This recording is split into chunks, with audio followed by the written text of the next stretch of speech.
서울의 스카이라인이 한눈에 들어오는 고급스러운 펜트하우스. 하지만 쏟아지는 비 때문인지 창밖의 풍경은 온통 잿빛이었습니다. 쿵! 현관문이 닫히는 소리가 공허하게 울리고 하염없이 비를 맞은 듯한 하진운이 안으로 들어섭니다. 겉으로 보이는 상처는 없었습니다. 하지만 소년의 어깨는 천근만근의 무게에 짓눌린 듯 축 늘어져 있었고 온몸에서는 영혼마저 부서져 내린 듯한 절망감이 배어나왔습니다. 진우는 소파에 쓰러지듯 몸을 기댔습니다. 시선은 하염없이 자신의 오른손으로 향합니다. 피아니스트에게 생명과도 같은 길고 섬세한 손가락, 그 손가락들이 지금 미세하게 경련을 일으키고 있었습니다. 불과 몇 시간 전, 전국 콩쿠르를 앞둔 마지막 연습 시간, 그의 기억 속에서 그 순간이 고통스럽게 재생됩니다. 피아노 페달 근처에 누가 흘린 건지 모를 물기, 발이 미끄러지며 중심을 잃었고 그는 본능적으로 피아노를 짚으려다 손목을 접질리고 말았습니다. 단순한 염좌. 하지만 콩쿠르를 코앞에 둔 시점에서 이는 사형 선고나 다름없었죠. 하지만 그를 진정으로 무너뜨린 것은 육체적 고통이 아니었습니다. 같은 시각, 하늘예술원 라운지. 강태민과 윤채리가 나란히 앉아 태블릿 화면을 보며 미소 짓고 있었습니다. 화면 속에서는 공황 상태에 빠져 숨을 몰아쉬는 진훈의 모습이 처참하게 재생되고 있었습니다. 오빠, 이거 봐. 댓글이 폭발적이야. 정신적으로 이렇게 불안정한데 무슨 연주를. 다들 완전히 믿는 눈치네. 쟤 이제 끝난 거 아냐? 영상 하나면 충분했지. 이제 심사위원들도 저 녀석의 연주가 아니라 저 불안한 눈빛만 기억할 거야. 동정표라도 받으면 다행이려나? 헬. 역시 오빠는 머리가 좋다니까. 그래서 내가 해준 이 위험한 일에 대한 빚은 이걸로 퉁치는 거야? 난 오빠를 위해서 꽤 큰 위험을 감수했는데. 체리의 목소리에 날카로운 가시가 돋쳤습니다. 그녀가 말하는 빚이란 과연 무엇이었을까요? 태민은 귀찮다는 듯 눈살을 찌푸렸습니다. 시끄러워. 알아서 챙겨줄 테니 조용히 해. 넌 그냥 네 바이올린이나 신경 써. 다시 진훈의 펜트하우스. 진훈은 떨리는 손으로 휴대폰을 들고 있었습니다. 익명의 학교 커뮤니티 게시판. 자신의 공황발작 영상 밑으로 수백 개의 악의적인 댓글이 달려 있었습니다. 아니야, 이건 내가 아니야. 거짓말. 정신병자. 약쟁이 아니야? 저런 애가 무슨 천재. 날카로운 단어들이 비수처럼 날아와 심장에 박혔습니다. 툭! 휴대폰이 손에서 미끄러져 바닥에 떨어집니다. 진훈은 비틀거리며 부엌으로 향했습니다. 물이라도 마셔야 할 것 같았습니다. 하지만 유리잔을 쥔 손은 그의 의지를 배반하고 사시나무처럼 떨렸습니다. 와장창 유리잔이 바닥에 떨어져 산산조각 났습니다. 그 파열음이 마치 자신의 영혼이 깨지는 소리처럼 들렸습니다. 진우는 차가운 바닥에 주저앉았습니다. 흩어진 유리 조각들 사이로 그의 텅 빈 눈동자에 단 하나의 생각이, 단 하나의 얼굴이 스쳐 지나갔습니다. 절대로 찾고 싶지 않았던, 생각하는 것만으로도 몸서리 쳐지는 이름. 그는 부서진 유리 조각 위를 기어가듯 휴대폰을 집어들었습니다. 떨리는 손가락으로 주소록을 내리던 그의 손이 마침내 한 이름 위에서 멈췄습니다. 하수진, 누나.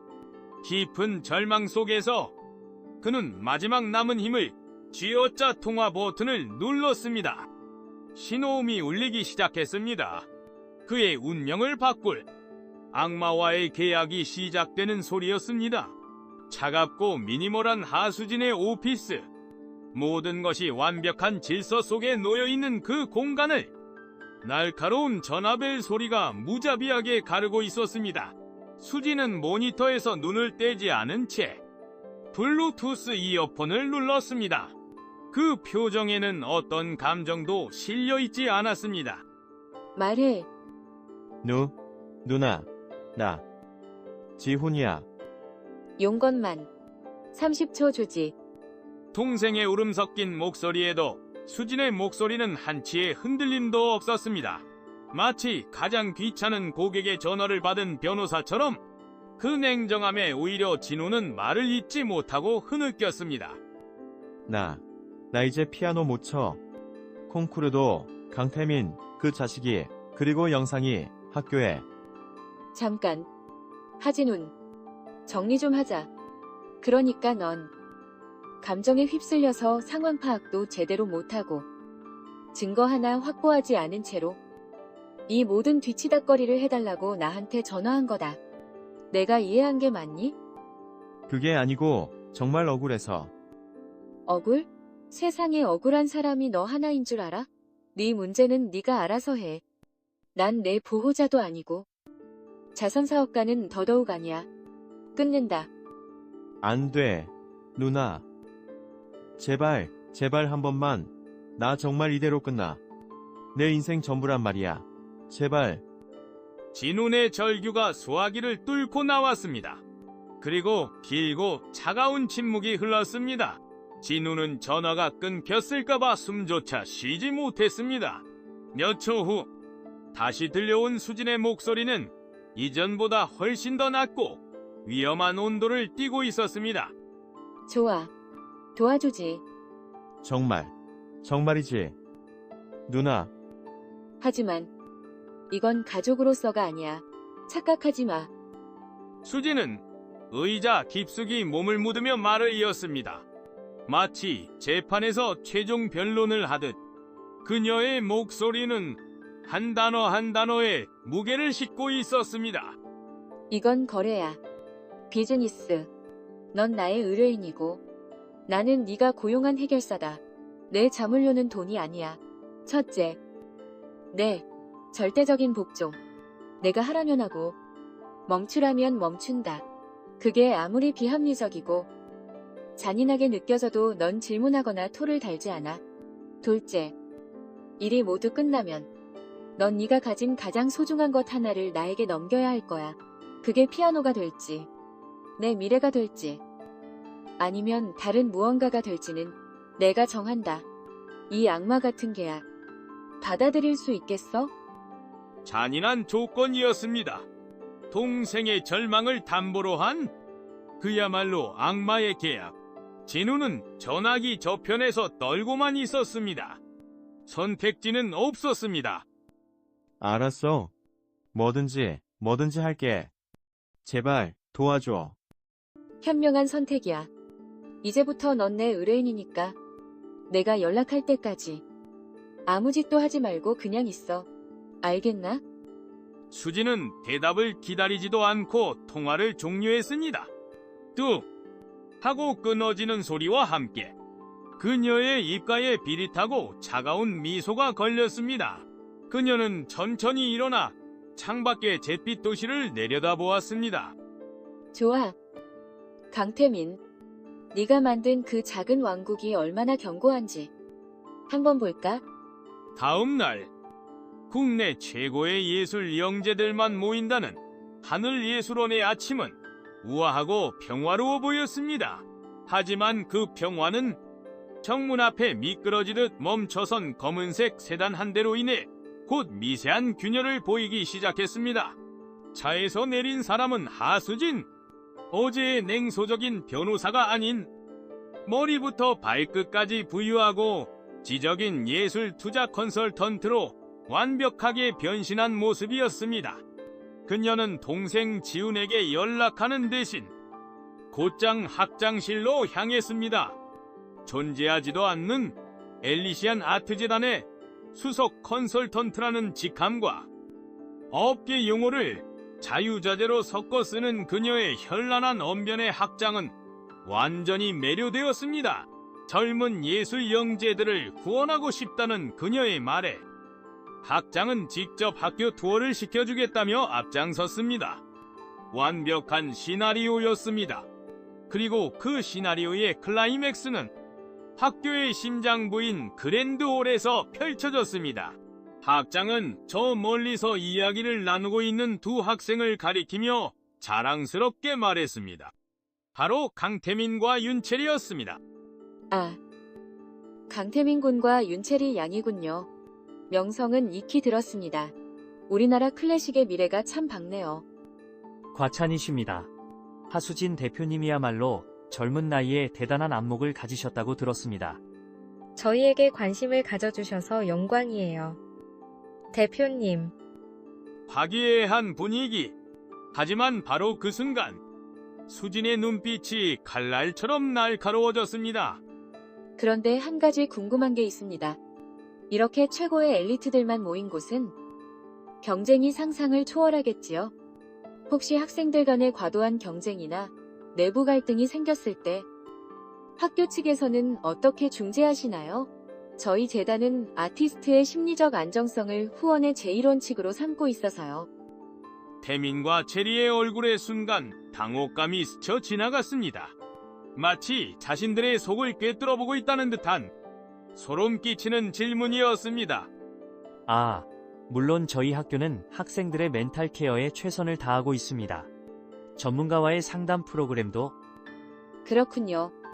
그럼에도 불구하고 불미스러운 일이 생긴다면 가해 학생에 대한 조치는 어떻게 이루어집니까?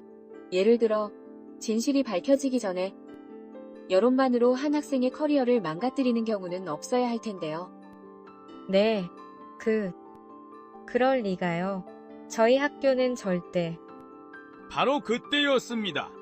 수진이 대화를 마무리하며 몸을 돌리는 순간 그녀의 클러치에서 만년필처럼 생긴 세련된 펜 하나가 툭 하고 바닥에 떨어졌습니다.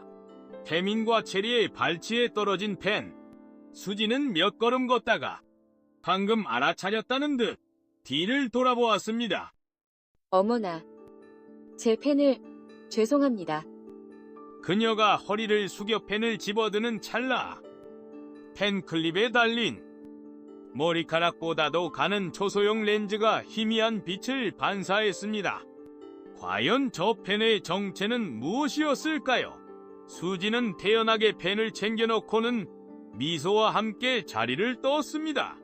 그녀의 다음 목표는 복도에서 혼자 악보를 보고 있던 지훈의 유일한 친구 이민준이었습니다. 이민준 군. 맞죠? 하지훈 군 친구라고 들었어요. 지훈 군. 요즘 학교 생활은 좀 어떤가요?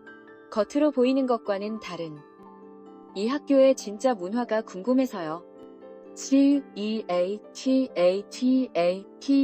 CEATATATEAAEA 코오. 네. 아, 지훈이는 잘 지내고 있습니다. 민주는 공포에 질려 있었지만 수지는 그저 그를 빤히 바라보다가 명함 한 장을 건네고는 말없이 떠났습니다. 그날 저녁 하늘의 수론 박대로변에 주차된 차. 수지는 자신의 이어폰을 낀 채 낮에 떨어뜨렸던 바로 그 펜을 휴대폰에 연결했습니다. 몇 시간 분량의 무의미한 소음들. 그녀는 파일을 빨리 감기하다가 마침내 원하는 부분을 찾아냈습니다. 태민과 체리가 나눈 작지만 치명적인 대화. 녹음된 내용을 들은 수진의 입가에 마침내 차갑고 만족스러운 미소가 떠올랐습니다. 잡았네. 며칠 후 하늘예술원 내 작은 리사이틀 홀. 무대 2 그랜드 피아노가 조명 아래 차갑게 빛나고 있었습니다. 객석에는 단 3명의 학생만이 앉아 있었습니다. 하수진의 명령에 의해 끌려온 창백한 얼굴의 하지훈, 그리고 자신들이 무슨 일을 당할지 전혀 예상하지 못한 채 여유로운 표정으로 앉아있는 강태민과 윤채리. 무대 중앙에는 하수진이 마치 이 작은 세상의 지배자처럼 서 있었습니다. 두 분 다 바쁜 와중에 시간 내주셔서 감사합니다. 아시다시피 저희 엘리시안 아트재단은 학생들 간의 사소한 오해라도 원만히 해결되어 모두가 최상의 컨디션으로 예술에만 전념하길 바랍니다. 그래서 이 화해의 자리를 마련했고요. 대표님의 깊은 뜻에 감사드립니다. 저희야말로 하지훈 군과의 오해를 풀고 싶었습니다. 하지만 바로 그 순간 수진의 눈빛이 바뀌었습니다. 부드러운 가면이 벗겨지고 그 아래 숨겨져 있던 냉혹한 포식자의 눈이 드러났습니다. 그녀는 손에 든 리모컨을 눌렀고 무대 뒤편에 거대한 스크린이 소리 없이 켜졌습니다. 영상이 아니었습니다. 화면에 나타난 것은 복잡한 자금 흐름과 계좌 번호들이 얽힌 하나의 거대한 재무 분석 보고서였습니다. 강태민 군. 작년 전국 청소년 콩쿠르 기억하죠? 우승 진심으로 축하합니다. 그런데 참 공교롭게도 태민 군의 아버님께서 운영하는 건설회사가 콩쿠르가 열리기 정확히 한 달 전, 당시 심사위원장이 이사장으로 있는 한 장학재단에 아주 거액의 기부금을 전달했더군요.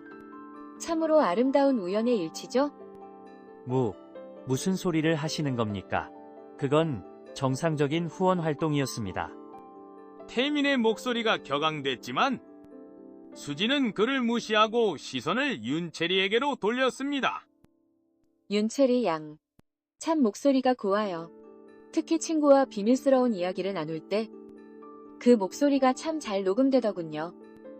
수진이 리모컨의 다른 버튼을 누르자 홀 전체에 맑고 청아한, 그러나 그 내용은 뱀의 독처럼 악독한 윤채리의 목소리가 울려 퍼졌습니다. 강태민 걔는 나한테 제대로 빚졌어. 내가 아니었으면 걔 최대 라이벌인 하지훈 손목이 그렇게 우연히 연습실에서 삐끗했을까? 그 멍청이가 공황 발작 일으키는 영상 찍어서 올린 건 신의 한 수였지. 아니야. 저건 조작된 거야. 거짓말이야. 체리의 얼굴에서 핏기가 완전히 사라졌습니다. 수지는 스피커를 끄고 이제 완전한 사냥꾼의 모습으로 무대 아래로 천천히 걸어 내려왔습니다. 그녀의 또각거리는 구두 소리가 마치 사형 집행인의 말소리처럼 혼란을 채웠습니다. 그녀는 강태민의 바로 앞에 멈춰 섰습니다. 조작? 그래. 조작이지. 내 인생 전부가. 넌 천재가 아니야. 강태민. 넌 그냥 실패가 두려워서 아빠 돈으로 길을 닦.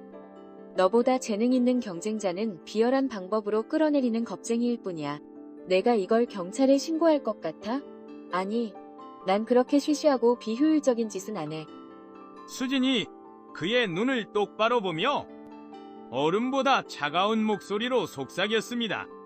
난 이 모든 자료, 그러니까 불법 후원 내역, 녹취록, 그리고 내 심리분석 보고서까지 전부 네가 지원할 줄리어드, 커티스, 그리고 전 세계 모든 유명 음대와 재단에 이메일로 보낼 거야.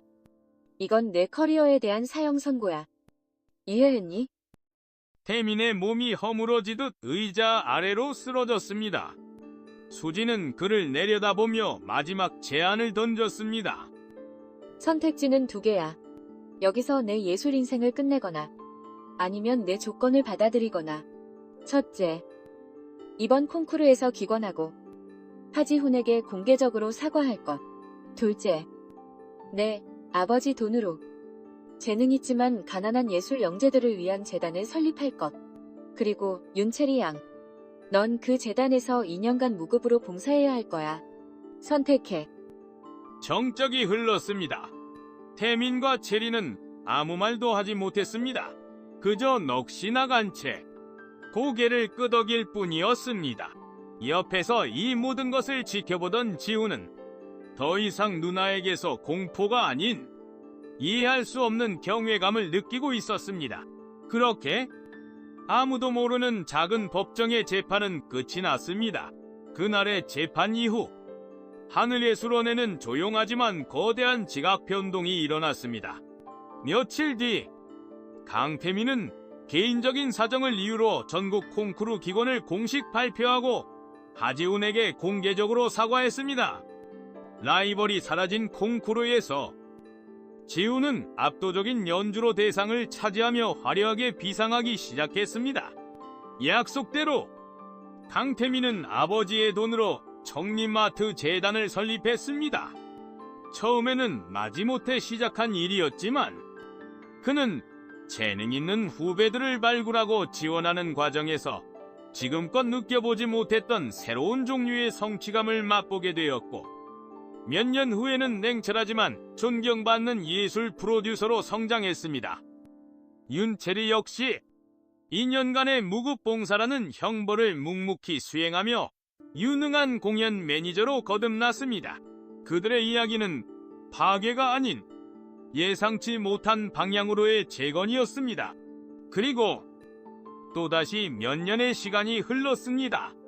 이곳은 음악의 도시 오스트리아 빈의 황금빛 무지크 페라인홀입니다. 마지막 앵콜곡이 끝나자 우레와 같은 박수와 환호가 터져나옵니다. 무대 중앙 한 대의 피아노 앞에 앉아있던 젊은 마에스트로 하지훈.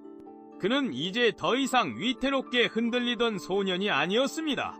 깊은 눈빛과 자신감 넘치는 미소로 관객들에게 화답하는 그의 모습은 한 명의 완성된 예술가 그 자체였습니다.